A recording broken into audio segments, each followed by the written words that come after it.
अमरवाड़ा का चुनावी अखाड़ा सज चुका है। यहाँ चुनावी कुश्ती 3 पहलवानों के बीच होने जा रही है। इनमें एक गुरु है, दूसरा राजा, तो तीसरा इलाके का रॉबिन हुड। वो कैसे, हम आपको समझाते हैं। अमरवाड़ा के राजा शाह। भाजपा ने पूर्व विधायक कमलेश शाह को उम्मीदवार बनाया है। इस सीट को कमलेश शाह परिवार का गढ़ माना जाता है। कमलेश शाह हर्रई के राजघराने के राजा हैं। हर्रई राजघराने का गोंड आदिवासियों में काफी सम्मान है। गोंड आदिवासी शाह परिवार के वंशज को अपना राजा मानते हैं। शाह के दादा राजा उदयभान शाह अमरवाड़ा से कांग्रेस विधायक रहे। कमलेश शाह की मां रानी शैल कुमारी भी अमरवाड़ा से विधायक रह चुकी है। अमरवाड़ा के गुरु हैं इवनाती। आंचल कुंड दरबार से जुड़े हुए हैं धीरेन्द्र शाह इवनाती। आंचल कुंड दरबार के सेवक सुखराम दादा के पुत्र है धीरेन्द्र शाह इवनाती। नौकरी से रिजाइन कर चुनाव लड़ रहे हैं धीरेन्द्र शाह। आंचल कुंड के सेवादार परिवार के आदिवासी परिवारों में अच्छी पकड़ है। भारिया हो या आदिवासी, हर कोई दादा दरबार में जाकर हाजिरी लगाता है। आंचल कुंड धाम बाबा कंगाल दास ने स्थापित किया था। बाबा की चौथी पीढ़ी के सदस्य हैं धीरेन्द्र शाह इवनाती। 1980 में कमलनाथ ने आंचल कुंड से शुरू किया राजनीतिक सफर। अमरवाड़ा के रॉबिन हुड भलावी। आदिवासियों के रॉबिन हुड कहे जाते हैं देव रॉबिन भलावी। लोकसभा चुनाव में हासिल किए थे 55,000 वोट। 2023 के विधानसभा चुनाव में भी 18,000 से ज्यादा वोट मिले। 2003 में अमरवाड़ा में गोंगपा को जीत मिली थी। 2018 के चुनाव में गोंगपा प्रत्याशी को 60,000 वोट मिले थे। अमरवाड़ा कांग्रेस का गढ़ रहा है। 1951 से अब तक हुए विधानसभा चुनाव में भाजपा सिर्फ 2 बार यहां से जीती है। 1990 में भाजपा के मेहमान शाह उइके और 2008 में प्रेम नारायण ठाकुर चुनाव जीते थे। इससे पहले एक बार 1967 में भारतीय जनसंघ के एस.जे. ठाकुर ने चुनाव जीता था। 1951 से 2023 तक यहाँ 14 बार चुनाव हो चुका है, जिसमें 11 बार कांग्रेस ने जीत दर्ज की है, तो एक बार 2003 में गोंडवाना गणतंत्र पार्टी ने फतह हासिल की थी। अब भाजपा को यहाँ विकास के दम पर जीत की उम्मीद है, तो कांग्रेस का दावा है कि छिंदवाड़ा में जो भी विकास हुआ है वो सिर्फ कमलनाथ ने किया है। भाजपा की रणनीति, विकास और हमारी संगठनात्मक क्षमताएं, इन दोनों के आधार पर विधानसभा चुनाव या लोकसभा प्रचंड विजय हासिल की है और अमरवाड़ा चुनाव उसी प्रचंड विजय का एक विस्तार होगा। ये वोट काटने वाले, ये समाज और वर्गों को विभाजित करने वाली जो पार्टियां हैं वो मध्य प्रदेश ने पहले भी अस्वीकार कर दी थी। जनजातीय समाज अब जागृत है, वो जानता है कि विकास अगर कहीं संभव है तो भाजपा की सरकारों में। भारतीय जनता पार्टी ने क्या विकास किया है छिंदवाड़ा में? गिना दे, वो बता दे। जो विकास वहाँ किया कमलनाथ जी ने किया है, कांग्रेस ने किया है। तो ये तो जो है एक मजाक टाइप का है छिंदवाड़ा की जनता के बीच में कि वो विकास की बात लेकर जाएंगे। आदिवासी क्षेत्रों के स्कूल इस सरकार ने बंद किए हैं। आदिवासी क्षेत्रों की योजनाएं जो है धूल धूसरित हो गई हैं। तो एक काम भी तो गिनाए भारतीय जनता पार्टी। विकास का चुनाव, अगर वो मुद्दा पे चुनाव लड़ रहे हैं तो स्वागत है, क्योंकि वहाँ विकास तो केवल कमलनाथ जी के नाम से जाना जाता है। अमरवाड़ा के चुनावी इतिहास को देखें तो कांग्रेस यहाँ मजबूत है, लेकिन लोकसभा चुनाव के बीच बड़ी संख्या में कांग्रेस पदाधिकारियों, नेताओं और कार्यकर्ताओं के भाजपा में शामिल होने के बाद पार्टी को यहाँ पर बड़ा झटका लगा है। इस सीट पर उपचुनाव भी इसलिए हो रहा है क्योंकि कांग्रेस से लगातार तीसरी बार विधायक बने कमलेश शाह इस्तीफा देकर भाजपा में शामिल हो चुके हैं। इस लिहाज से इस बार का चुनाव कांग्रेस के लिए आसान रहने वाला नहीं है। उसके सामने अपना किला बचाने की सबसे बड़ी चुनौती है। वहीं भाजपा के पास लोकसभा चुनाव के बाद ये चुनाव जीतकर छिंदवाड़ा में पांव मजबूत करने का मौका है। तो गोंडवाना गणतंत्र पार्टी भी अपनी ताकत दिखाने की तैयारी में है। देखना ये है कि राजा गुरु और रॉबिन हुड के सहारे कौन इसमें बाजी मारता है। Bureau report, IND 24।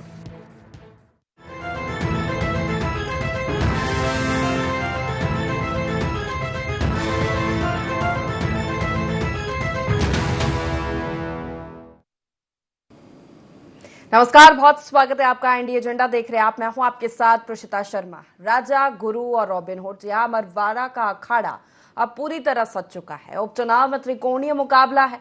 BJP Congress के साथ गोंडवाना गणतंत्र पार्टी भी चुनावी मैदान में है। कांग्रेस का गढ़ इस सीट पर कांग्रेस की ही परीक्षा है, क्योंकि लोकसभा चुनाव में जिस तरह नतीजे आए उसके पहले कांग्रेस विधायक कमलेश शाह का पार्टी छोड़ बीजेपी में आना, शामिल होना और बीजेपी के टिकट से अब उपचुनाव में चुनावी मैदान में उतर जाना माना जा रहा था कि कांग्रेस के लिए नई चुनौती होगी।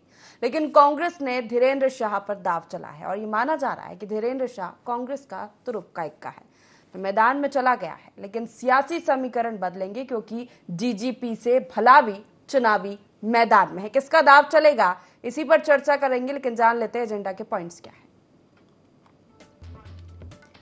अमरवाड़ा के अखाड़ा में चलेगा कौन सा दाव?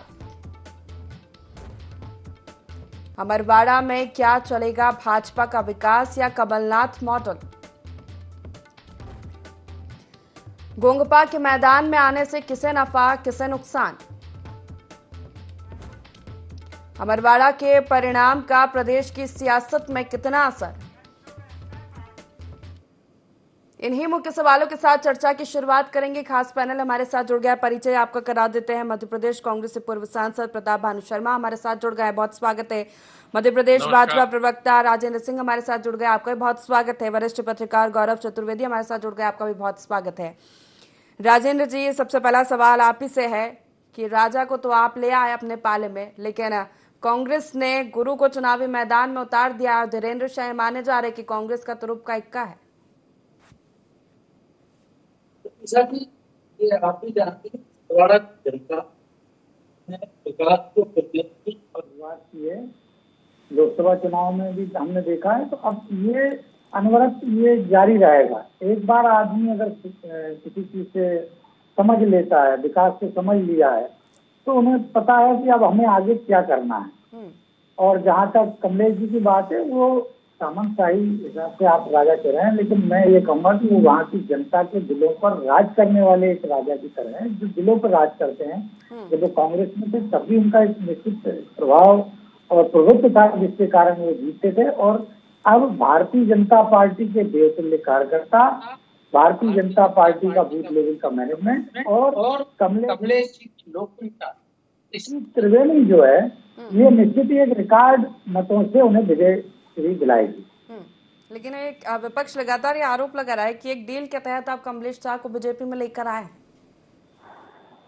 देखिए, कांग्रेस तो हमेशा यही कहती है, काहे की भी उन्होंने जब देखा कि कांग्रेस में ना नेता है, ना नियत है, ना नेतृत्व है, एक जनसेवक के रूप में उन्हें काम करने के लिए, विकास के लिए काम करने के लिए, जब उन्हें लगता है कि भारतीय जनता पार्टी से श्रेष्ठ विकल्प नहीं हो सकता, राजनीति जनसेवा का माध्यम होता है, और उन्हें ये लगा कि जनसेवा करने के लिए भारतीय जनता पार्टी से अच्छा कोई माध्यम नहीं हो सकता, तो उन्होंने भारतीय जनता पार्टी के साथ, विकास के साथ चलने की सोची। और इसको अगर जनता की नजर में ये कभी गलत निर्णय होता, तो हम लोकसभा में देख चुके हैं कि जनता ने जो है कमलेश जी के निर्णय को न सिर्फ सराहा, बल्कि उसको दमदारी से मोहर लगाई है, जिसके कारण भारतीय जनता पार्टी को छिंदवाड़ा में भारी विजय प्राप्त हुई है। और जो एक इतिहास रचा गया है, जो कहा जाता था कि कमलनाथ जी का प्रभाव प्रभुत्व का क्षेत्र है, उस पर भी ये तय हो गया है कि भारतीय जनता पार्टी का कार्यकर्ता आज की स्थिति में जहां भी रहेगा, वो अपनी दम से, देवतुल्य कार्यकर्ताओं की दम से भारतीय जनता पार्टी का परचम छिंदवाड़ा में फहरा चुके हैं, और अब ये पताका आगे भी फहराते रहेंगे। तो 3 बार कांग्रेस से विधायक चुने जाने के बाद कमलेश शाह को ये समझ में आया कि कांग्रेस में ना नीति है, ना नियत है, ना नेता है। ठीक है, प्रताप भानु जी, क्या कहेंगे आप? जी, हम तो इस बारे में यही कहेंगे कि भाजपा अपने गिरबान में झांक के देखे कि इनके पास इनके नेता कहाँ पर हैं। ये कमलेश शाह भी जो आए हैं, कांग्रेस से तो लेकर आए हैं, जिन्हें पिछले 3 बार भाजपा के विधायक के जो प्रत्याशी थे उन्हें हराया है। हार के थक गई, तब इन्होंने पिछले चुनाव में जोड़ तोड़ करी और खरीद फरोख्त करके, या जो भी लालच उन्होंने दिए हो, कांग्रेस के विधायक को ही तो तोड़ा है। और यदि ये पिछले जो नवंबर 2023 में चुनाव हुए थे, अभी हाल में ही भाजपा इनसे हारी थी बुरी तरह से, उन्हीं को क्यों नहीं प्रत्याशी बनाया? उन्हें क्या जरूरत पड़ गई कमलेश शाह को लाने की? इसका मतलब यह है कि भाजपा के पास वह कोई आधार नहीं है, जिसकी ये ढिंढोरा पीटते हैं। संगठन इनके पास है, आधार इनके पास है, जनता में कोई आधार नहीं है। और संगठन इतना मजबूत था तो इनको कांग्रेस के विधायक को तोड़ने की जरूरत क्या पड़ गई थी? कांग्रेस के जो हमारे क्या मेयर हैं, उनको भी इसी तरह उन्होंने लालच दे के तोड़ा, चले गए भाजपा में। फिर कमलनाथ जी के नकुलनाथ के चुनाव में फिर वो वापस आ गए, और फिर अब वापस उन पर डोरे डाले जा रहे हैं। ये क्या है? यदि कांग्रेस की ताकत को ये लड़ते तो आमने सामने की लड़ाई लड़ाई ना, इस तरह से पीछे से छुपकर क्यों भीतरघात करते हैं, क्यों खरीद फरोख्त करते हैं। ये लोकतंत्र की राजनीति छिंदवाड़ा कमलनाथ के कांग्रेस के गढ़ में कांग्रेस का टूटना ये संगठन की नाकामी साबित नहीं करता कांग्रेस की? कांग्रेस ने ऐसा नहीं किया। छिंदवाड़ा कमलनाथ का और कांग्रेस का मजबूत गढ़ है। लगातार 50-60 साल का इतिहास ये बताता है कि आदिवासी। तो सवाल यही है कि इतने दिग्गज नेताओं का कांग्रेस छोड़ बीजेपी में जाना ये संगठन की कमजोरी नहीं है कांग्रेस की, कि आप संगठन को मजबूत नहीं रख पाए? ये प्रशिता जी देखिए, ये कांग्रेस की कमजोरी नहीं है, ये सत्ता का दुरुपयोग है। साम दाम दंड भेद से यदि किसी भी आदमी को परेशान किया जा रहा है, ईडी और इनकम टैक्स को भेजकर, आप देखते नहीं किस तरह से सरकारी संस्थाओं को दुरुपयोग हो रहा है। और ये दावा कर रहे हैं कि हम विकास करेंगे छिंदवाड़ा में। विकास की एबीसीडी जिस पार्टी को नहीं आती, आज छिंदवाड़ा मॉडल का विकास पूरे मध्य प्रदेश में नहीं राष्ट्रीय स्तर पर चर्चित है।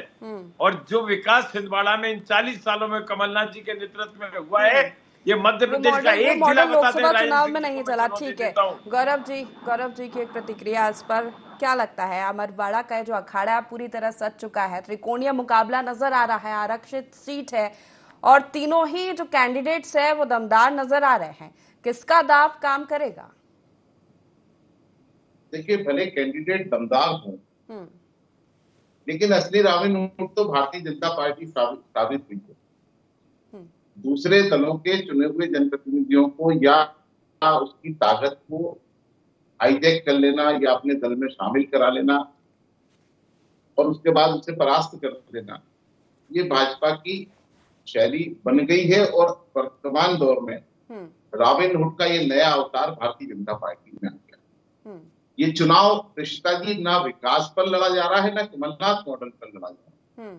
ये चुनाव स्थानीय मुद्दे पर लड़ा जाना चाहिए था, तो उसकी बजाय इस चुनाव में जो भारतीय जनता पार्टी ने अपनी ताकत झोंकी, उसका एक नमूना बता रहा हूं, उदाहरण बता रहा हूं। अमरवाड़ा में 7 मंडल है, 52 शक्ति केंद्र है और 59 प्रदेश के बड़े नेता हैं। प्रदेश के 59 ऐसे बड़े नेता हैं जो कभी पूर्व में विधायक रह चुके हैं, वर्तमान में विधायक हैं, पार्टी के जिलाध्यक्ष हैं, पूर्व में जिलाध्यक्ष रह चुके हैं, मंत्री रह चुके हैं। इन सबको वहां का इंचार्ज बनाया गया है, एक मंडल का, एक शक्ति केंद्र का, और एक लोकल व्यक्ति को जोड़ा गया। तो इस लिहाज से तो यही कहा जा सकता है कि जो ताकत भारतीय जनता पार्टी झोंक रही है, उसमें वो जीत मुझे लग रहा है कि वो सुनिश्चित भारतीय जनता पार्टी की दिखाई दे रही है। लेकिन जनता का मूड है, जनता क्या फैसला करती है ये आने वाला वक्त बताएगा। लेकिन वर्तमान दौर में जो जिस ताकत के साथ भारतीय जनता पार्टी लगी है, मुख्यमंत्री जी वहां के लोगों से वादा कर चुके हैं कि हम 7 मंडल में आम सभाएं करेंगे। बीडी शर्मा जी बूथ तक उतरने की तैयारी कर चुके हैं। शिवराज जी की 4-5 सभाएं कराने की तैयारी है। लेकिन जो छिंदवाड़ा लोकसभा का असली जीत का शिल्पकार था कैलाश विजयवर्गीय, वो अभी तक इस पूरे परिदृश्य से दूर नजर आ रहे हैं। अभी तक वहां पर उन्होंने विधानसभा चुनाव को लेकर के कोई बैठक नहीं की है और विधानसभा चुनाव में क्या भूमिका में रहेंगे ये भी अभी पार्टी ने साफ नहीं। चलिए ठीक है, राजेंद्र जी कुछ कहना चाह रहे थे? जी, मैं ये कहना चाह रहा था, तब हम जो कह रहे थे कि कांग्रेस के नेताओं को तोड़ा है, तब भाजपा वहाँ बंटी साहू जी ने अभी कमलनाथ जी के पुत्र नकुलनाथ जी को जो चुनाव हो रहा है, बंटी साहू तो भारतीय जनता पार्टी के पुराने पिछले बार भी प्रत्याशी रहे हैं। तो ये लोग ये स्वीकार नहीं करते हैं कि कांग्रेस का पराभव हो चुका है, कांग्रेस गर्त में जा चुकी है। मध्य प्रदेश की कांग्रेस तो जिसमें आज की स्थिति में ऐतिहासिक रूप से सबसे खराब परफॉर्मेंस के दौर में, तो इन्हें अपने संगठन की चिंता नहीं है। ये नहीं मानते हैं कि भारतीय जनता पार्टी का देवतुल्य कार्यकर्ता और नेता, स्थानीय नेता इस तरह से लोगों के साथ जुड़ाव रख रहे हैं, जिसके परिणाम स्वरूप हम लोकसभा में इतनी बड़ी विजय हासिल कर सकते। दूसरी और एक बड़ी बात जो त्रिकोणीय संघर्ष की आप कही, तो मैं आपको एक बड़े राजनीतिक विश्लेषक भी हैं, गौरव कर भी बैठे हुए हैं। पिछले विधानसभा चुनाव और इस लोकसभा चुनाव, 23 के विधानसभा और 24 के लोकसभा चुनाव में हम देख चुके हैं कि जनता मध्य प्रदेश की बहुत जनता होती है, इसमें तृतीय फ्रंट को, तीसरे फ्रंट को कहीं भी कोई गुंजाइश नहीं छोड़ते। हमने विधानसभा के समय भी लग रहा था कि फलाना उम्मीदवार बहुत मजबूत हो सकता है, फलानी जगह तक पहुंच, लेकिन सीधी टक्कर है। तो कांग्रेस और भाजपा के बीच सीधा मुकाबला है, जिसमें भारतीय जनता पार्टी प्रचंड बहुमत से जीत के आएगी, ऐसा हमें विश्वास है। लेकिन यहाँ पर गोंडवाना गणतंत्र पार्टी का भी अच्छा खासा प्रभाव है। देखिए प्रभाव है नहीं। हाँ, जैसे हम देखेंगे कि पहले यूपी की लगी हुई बॉर्डर से बसपा और सपा के प्रभाव कुछ रहता था, पर इस विधानसभा चुनाव में हमने देखा कि किसी भी तीसरे दल को एक भी सीट नहीं मिली। एक आदिवासी को छोड़ दिया जाए तो आजाद आदिवासी पार्टी ने छोड़ दिया। निर्दलीय के रूप में भी सिर्फ 2 जगह अंतर सिंह जी और नर्मदापुरम से भगवती चौरे दूसरे नंबर पे रहे। बाकी सारी जगह तीसरे नंबर पे, मतलब दूसरे नंबर पे भी कोई अन्य दल का प्रत्याशी नहीं आ पाया। तो ये बात कहीं ना कहीं ये एक विश्लेषक के तौर पर आप देखेंगे कि मध्य प्रदेश की जनता ये समझ गई है कि ये वोट कटाऊ दल या जातिवाद के आधार पर या अन्य किसी एजेंडे को लेकर जो तीसरा फ्रंट एकदम से आ जाता है, उसकी मध्य प्रदेश में मुझे कोई गुंजाइश नहीं दिखती। इसलिए मैं कह रहा था कि इनका प्रभाव इतना अब दिखेगा नहीं विधानसभा। चलिए ठीक है। प्रताप भानोट जी, क्या कमलनाथ मॉडल काम करेगा? कमलनाथ मॉडल बिल्कुल काम करेगा, और कमलनाथ मॉडल छिंदवाड़ा का विकास का मॉडल है। मैंने तो साफ कहा है कि पूरे मध्य प्रदेश के सभी जिलों में 54, 55, 56 जितने भी जिले हैं, तुलना करके देख लें किस इनके मुख्यमंत्री ने, किस इनके जनप्रतिनिधि ने, किस इनके मंत्री ने अपने लोकसभा क्षेत्र में, निर्वाचन क्षेत्र में इतना काम किया है। लगातार जो काम हुआ है वो छिंदवाड़ा में कमलनाथ जी ने किया है, और इसमें कोई दो राय नहीं है। क्षेत्र की जनता का विश्वास हमेशा उनके साथ रहा है और भाजपा को हमेशा नकारा है। जब ही तो मजबूर होकर इन्होंने कांग्रेस के प्रत्याशी को ही तो डिफेक्शन कराया। ये दल बदल की राजनीति की शुरुआत की जरूरत क्यों पड़ गई? क्योंकि ये 7 विधानसभा में हार गए, ये वहां के मेयर का चुनाव हार गए, लगातार कोशिश करने के बाद भी ये लोकसभा के चुनाव में हारते रहे। और जहां तक ये संगठन की इतनी दुहाई दे रहे हैं, ये बंटी साहू भी युवक कांग्रेस का अध्यक्ष रहा है, ये भी इसे कांग्रेस से गोद लिया हुआ व्यक्ति है। बीजेपी की कोई जमीन नहीं है छिंदवाड़ा में। कर ठीक है, अब चुनाव है, सब अपनी अपनी जगह चुनाव लड़ेंगे, और हमारे समाज में भी गुरु का दर्जा राजा और रॉबिनहुड से तो ऊंचा होता ही है। अब देखते हैं जनता किसको आशीर्वाद देती है, गुरु को सम्मान देती है, राजा को सम्मान देती है, या रॉबिनहुड। ये सब के बीच में रास्ता निकाल कर जाता है। परिणाम आए उसके बाद ये माना जा रहा है कि अमरवाड़ा सीट को जीतना कमलनाथ की प्रतिष्ठा का सवाल हो गया है। अब जी, लोकसभा चुनाव के परिणाम जिस तरह आए उसके बाद इस उपचुनाव को जीतना कांग्रेस के लिए कमलनाथ की प्रतिष्ठा का सवाल हो गया है छिंदवाड़ा में। प्रतिष्ठा तो कमलनाथ जी की भी है, कांग्रेस की भी है, और कांग्रेस के हर कार्यकर्ता की है कि भाजपा जिस तरह से भ्रष्ट आचरण का सहारा लेकर येन केन प्रकारेण सीट जीतना चाहती है, हासिल करना चाहती है, भले ही उपचुनाव कराने की जरूरत पड़े, जनता को चुनाव में झोंक देना चाहती है। आज इस उपचुनाव में जनता के मंतव्य का, जनता के विरोध का, या दल बदल के खिलाफ जनता क्या वोट देती है, ये इनको मालूम पड़ेगा। प्रतिष्ठा तो जनता की दांव पर लगी है कि जिसने जिताया कमलेश शाह को, उसी को इस्तीफा दिलवा दिया, उसी से दल बदल करवा दिया। दल बदल कानून का सरेआम यदि किसी ने उल्लंघन किया है, भ्रष्ट आचरण का किसने पालन किया है, तो मध्य प्रदेश में भारतीय जनता पार्टी ने किया है। इन 4-5 सालों में यह उदाहरण है। ऐसा दल बदल, सौदेबाजी या ऐसा भ्रष्ट आचरण मध्य प्रदेश के इतिहास में कभी नहीं हुआ।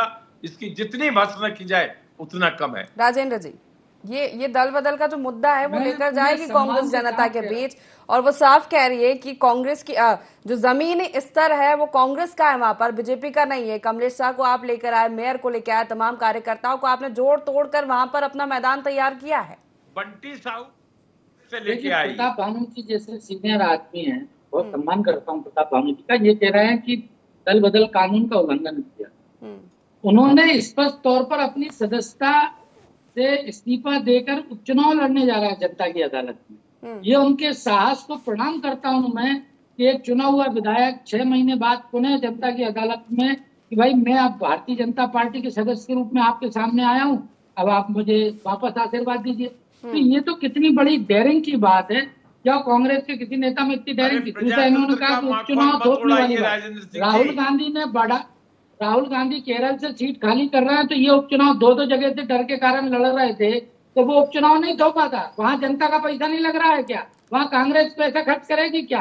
तो ये बात जरा खुद के गिरेबान में झांकिए। आप इतने सीनियर आदमी हैं, आपकी उम्र भी 60 से ऊपर हो गई है। पूरे सम्मान के साथ आपसे कह रहा हूं कि जब कोई चीज बोलते हैं प्रताप बाबू जी, आप सांसद रहे हैं, तो आप कैसे कह सकते हो कि ये दल बदल का? दूसरी चीज आपने कहा कि वहाँ सारा कुछ कमलनाथ जी का बनाया हुआ है। अरे कमलनाथ जी तो आयातित थे।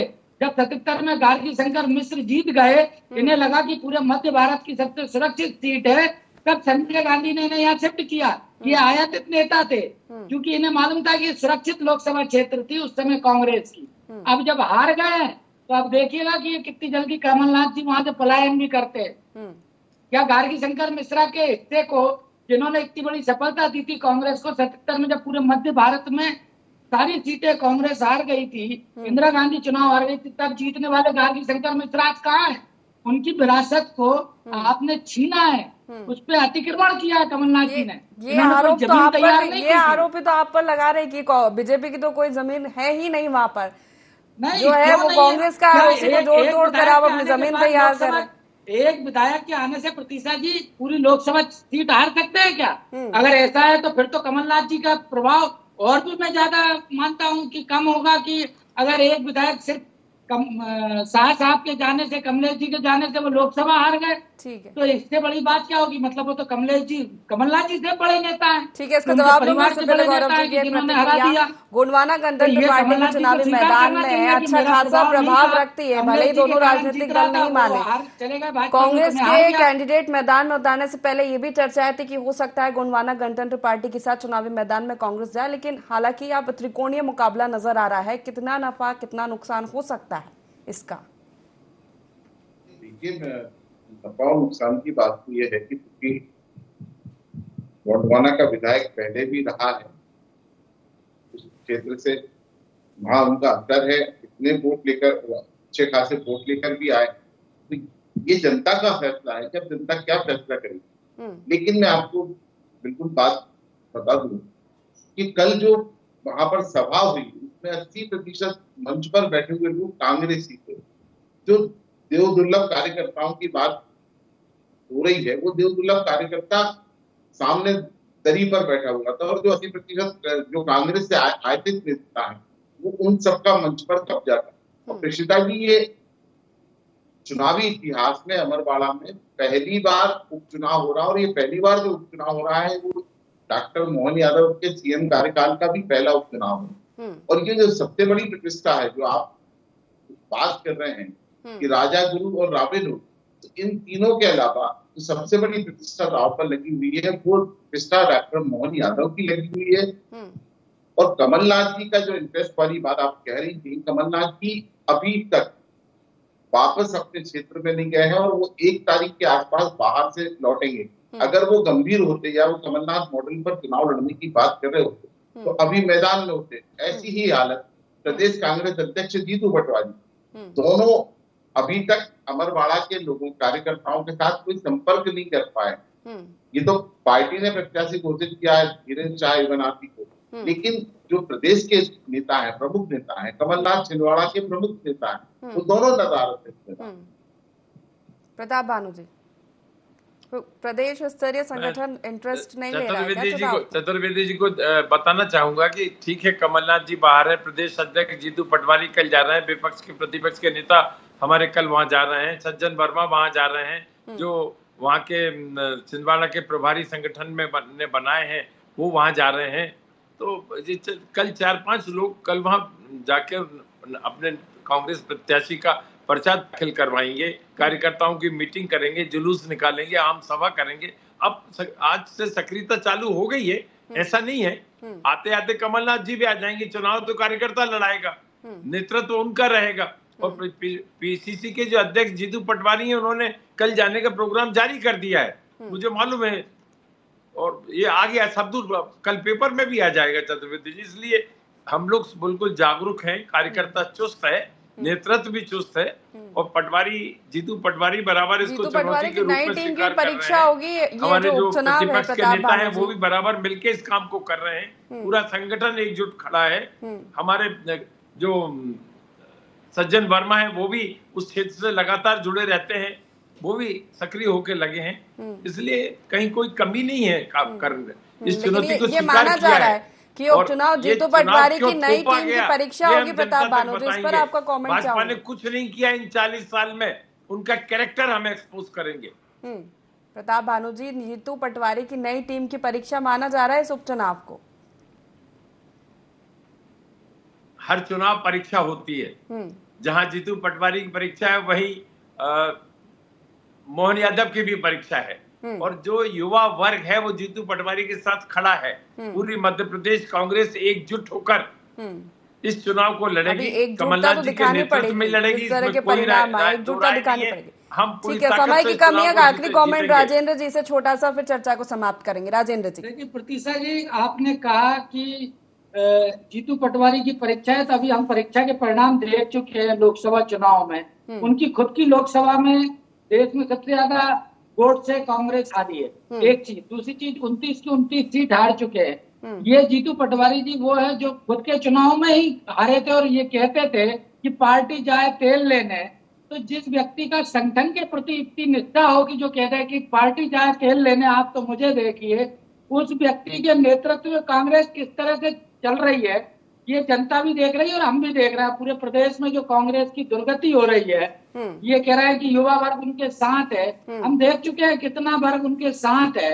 आज 60% वोट भाजपा को मिला है और जीतू पटवारी जी ने ठीक है, हार पे समीक्षा की है कांग्रेस ने और उसमें बदलाव किए हैं और मजबूती के साथ वो मैदान में जाएगी उपचुनाव के, ये कहा जा रहा है। देखना होगा, लेकिन फिर भी बहुत शुक्रिया आप तीनों मेहमानों का हमारे साथ इस चर्चा में शामिल होने के लिए। तो अमरवाड़ा के राजा गुरु रॉबिनहुड, अमरवाड़ा की जनता किस पर अपनी मुहर लगाएगी ये तो आने वाला वक्त बताएगा। लेकिन ये उपचुनाव, विधानसभा चुनाव के परिणाम और लोकसभा चुनाव के परिणाम आने के बाद काफी दिलचस्प होने वाला है। तो फिलहाल एजेंडा में इतना ही। आप बने रहिए IND24 के साथ। नमस्कार।